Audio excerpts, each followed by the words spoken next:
Is the Sigma 24-70 any good for event photography? Well, I'm going to show you in this video. Yeah. We only getting warmed up. We got a long night ahead. So I feel tired, man. I'm 30. I'm tired right now, man. God damn. It's almost bedtime for the Bay.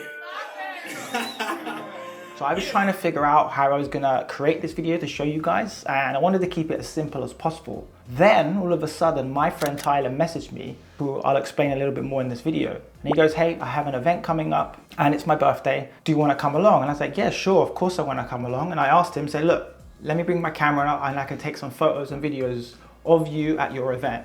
And that's how this video ended up becoming, to show you guys if this is any good for event photography. So the event started at Junction Underground in Toronto, and Tyler also happened to be dropping out his new album that day as well, and you can go check that out on the streaming platforms, Spotify or Apple Music, if you like that lossless audio.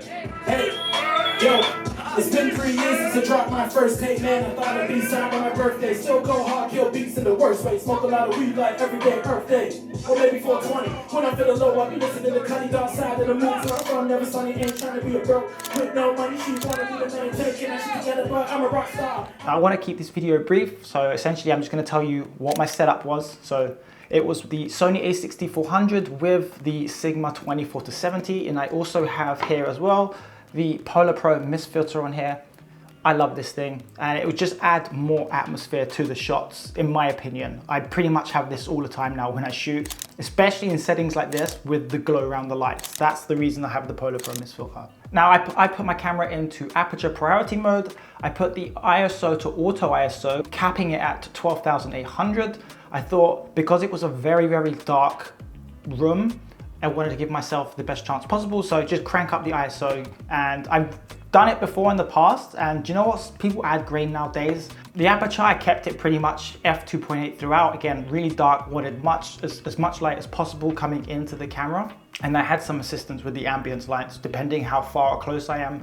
But some of the shots are unique and different as well. And the shutter speed was selected automatically because I'm in aperture priority mode, but I kept an eye on this just in case it was too low to change the settings, but it happened to be fine. It ranged from about 1/25 to 1/125. And with the POV, normally I'd put my iPhone, if you saw my last video.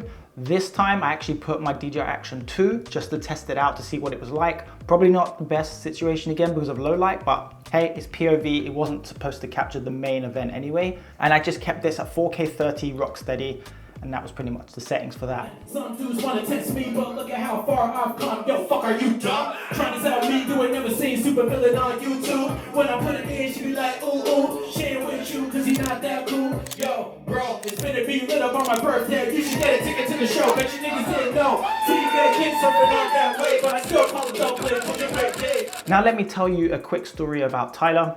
So Tyler and I used to work together downtown Toronto at a bar. And you know what? I was thinking whether to say this or not, but I don't work there anymore, so I don't care. If you work in hospitality industry downtown Toronto or wherever, everyone knows that when you're hungry, usually you get 50% off the food items there. So you as a staff discount, which was great. However, now and again, you just wanted a freebie.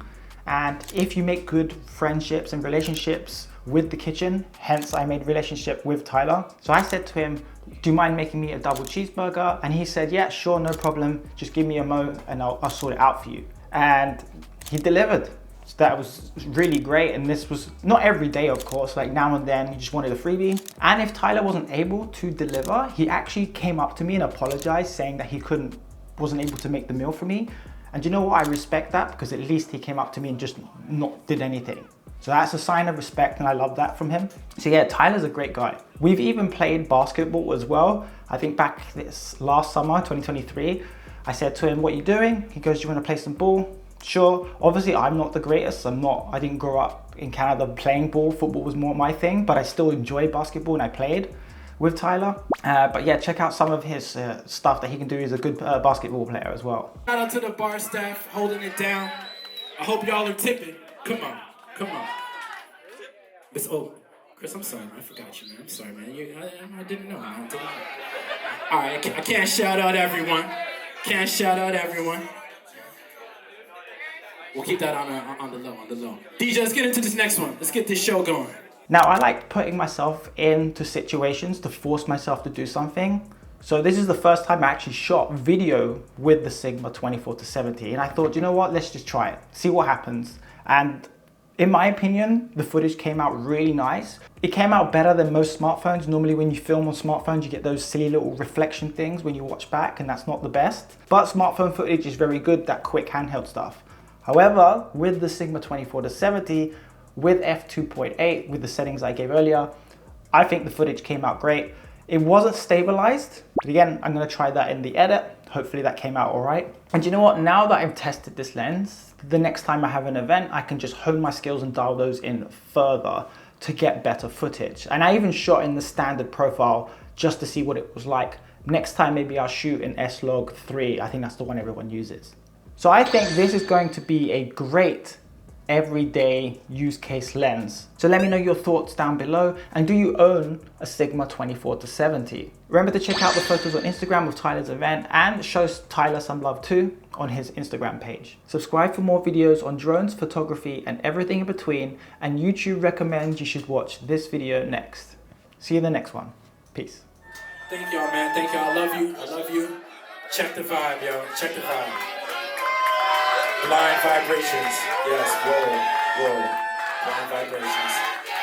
To you.